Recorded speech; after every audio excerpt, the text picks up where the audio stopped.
Hello everyone, welcome to this episode of Geospatial Solutions Training brought to you by DJI Enterprise. This is Ron Lee from Solutions Engineering Team, and in this episode I will be talking about vertical coordinate system. Okay, let's have a look at the content page of this episode. So in order to understand why there are so many vertical coordinate systems out there and understand which vertical coordinate system your drone used to output all the data and which vertical coordinate system you should be using for your project after your data get processed, it is important to understand these three concepts. First, ellipsoidal height. Second, geoid height. And third, orthometric height. So I will be spending time covering these three concepts and then talk about some commonly used orthometric systems within North America.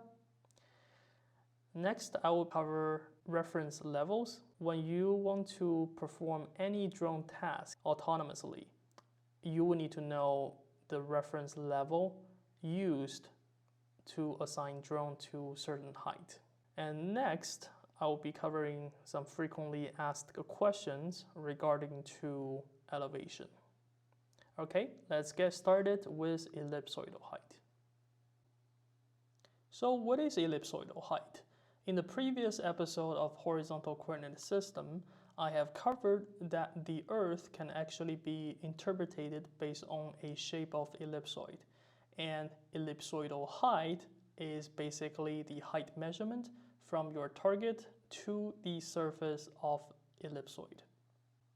And on the right side, I have a graph to show you that. So this black curvature line here indicates the surface of that ellipsoid model. And over here, I have a point on Earth that I want to do measurement from. So ellipsoidal height is basically from that point normal to the surface of this ellipsoid.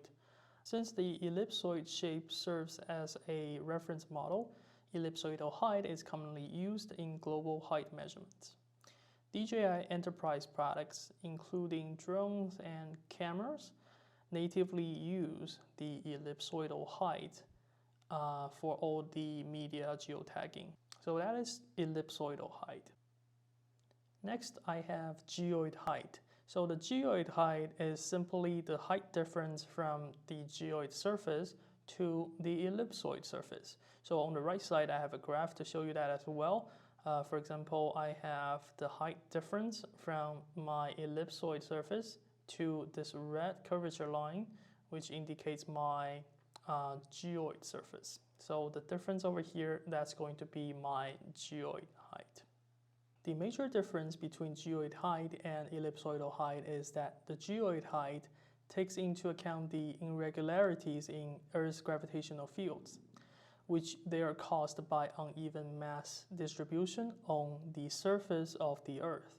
So for example, in the graph over here, I have this red line, which represents the geoid surface, as you can see, compared to almost like perfect parabola on the ellipsoid surface.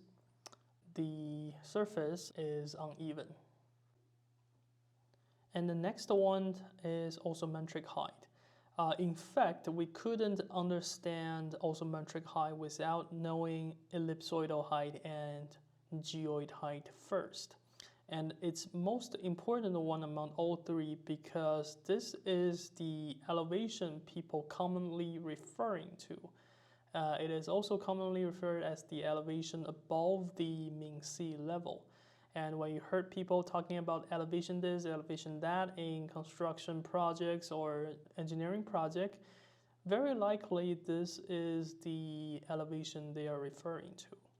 Now, when we have a look at the graph again on the right side, you notice that the orthometric height is measured based on the ellipsoidal height. Then subtract the geoid height. That gives you the orthometric height.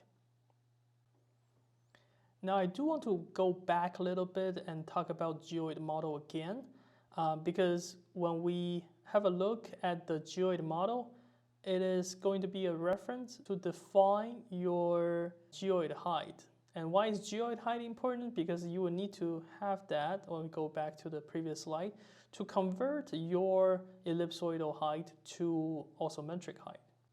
Remember from the previous slides, I've talked about DJI Enterprise gears actually record and geotag data in ellipsoidal height. Now, without knowing that geoid height, you'll not be able to do the conversion properly. Now you may ask, why DJI just not output the result in orthometric directly so everyone can use it? That is a great question, and that is because we have so many geoid models out there available. And depends on where your project's located, you might be using a different geoid model.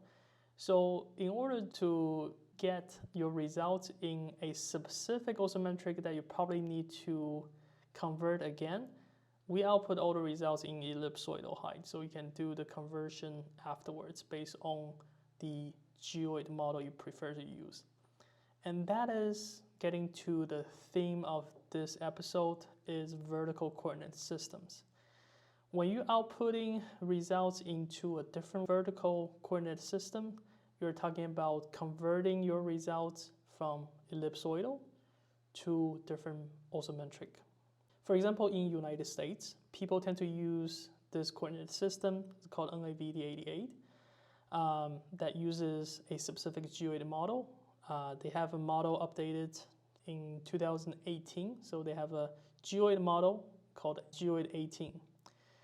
But they also have an earlier geoid model. It's called Geoid 12, which is an earlier geoid model, but it still fits under the orthometric height. Of course, it's going to give you a little bit of different orthometric height readings because it's using different geoid, but overall it's still using that NAVD88 as the vertical coordinate system. So when you have a project that is historical based, that was using an earlier geoid model, it's probably better for you to keep using the old geoid model in order to make an adjustment and be able to have the new data or new measurements applied to the old project. And technology evolved. In the future, you may see a better or more accurate geoid model popping up, but it's always important to know which geoid model along with which vertical coordinate system you need to be work on and output your drone data into in order to match your drone data to your project data that is captured from other gears. Now let's talk about some examples. I will be providing two examples. One is commonly used worldwide. The other one is more focused on North America region. So first one, Earth's gravitational model, or in short EGM96. This is a geoid model that comprehensively represents the global variations in Earth's gravitational fields. And this geoid models allows users to do orthometric conversion globally, which is commonly used globally as well. The next one, as example, I have is going to be NAVD88, or also known as North American Vertical Datum of 1988. Like I mentioned, this vertical datum contains multiple geoid models because when the technology evolves, you have more accurate geoid as you move on. The latest one for NAVD88 is going to be 2018, or people usually call it Geoid 18. But again, NAVD88 serves mostly in North America, that include United States, Canada, and Mexico. Also, there's going to be another one called NAPGD 2022, which is planned to replace NAVD88 in future.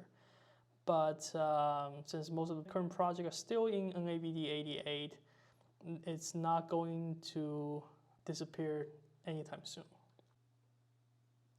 Okay, now let's talk about reference levels. A reference level essentially is a baseline from which the height of the drone measured.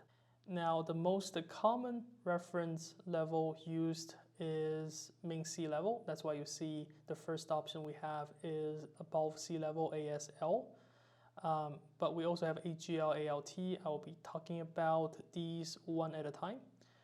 In order to understand above sea level, we need to know what sea level means.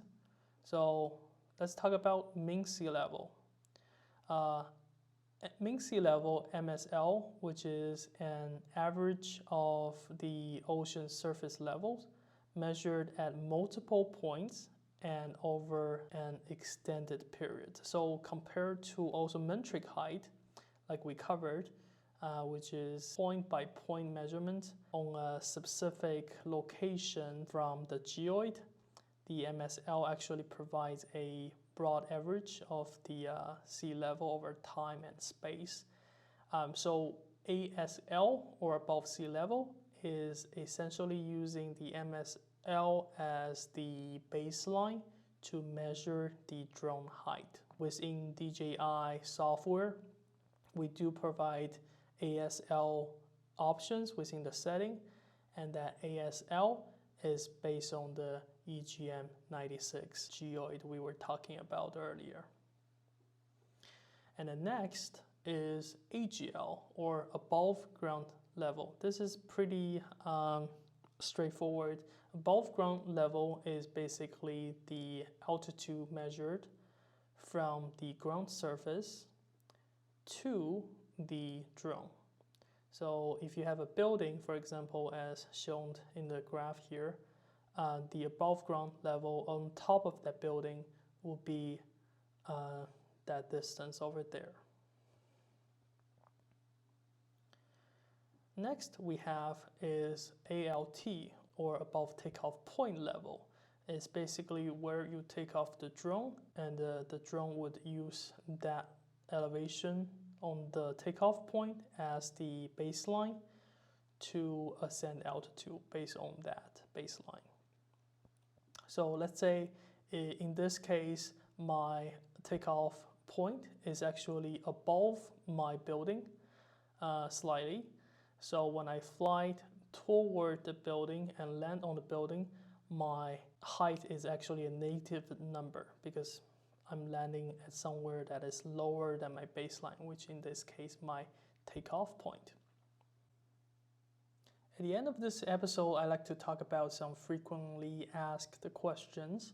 The first one is, when you capture a photo using the DJI Enterprise drone, the altitude value embedded in the image metadata is based on which height? And at this point, you should all know the answer is ellipsoidal height. The second question is, how can I enhance the elevation accuracy of my drone data? This is more like a question of how can I improve the global accuracy of my drone data. Now that applies to vertical and horizontal. So there are multiple ways to do that.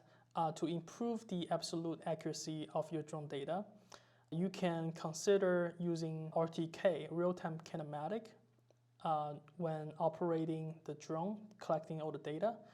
Or you can consider implement some ground control points in your drone project and control your accuracy afterwards, and apply these control points to further improve the accuracy of your outcome.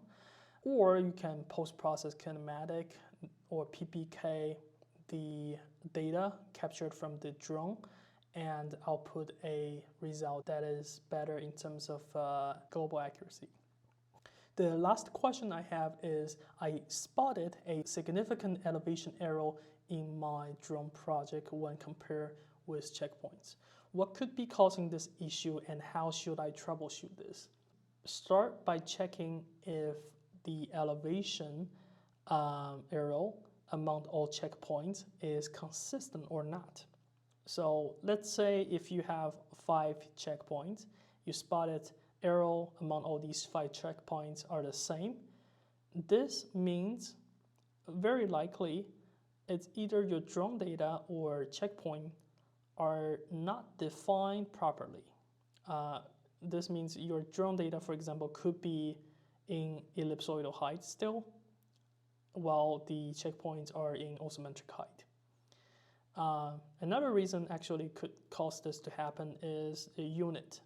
You could be having drone data that is in ellipsoidal height with a unit meter and checkpoints in feet.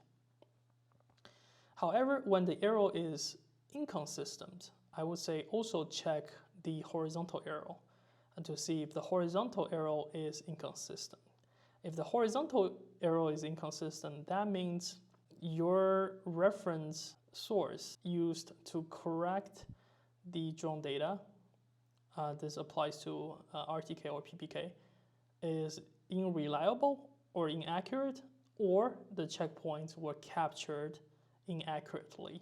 So something to troubleshoot further if this happens is to process the drone data with PPK method, and that way you know the drone data is going to be accurate, and then compare again with the checkpoints.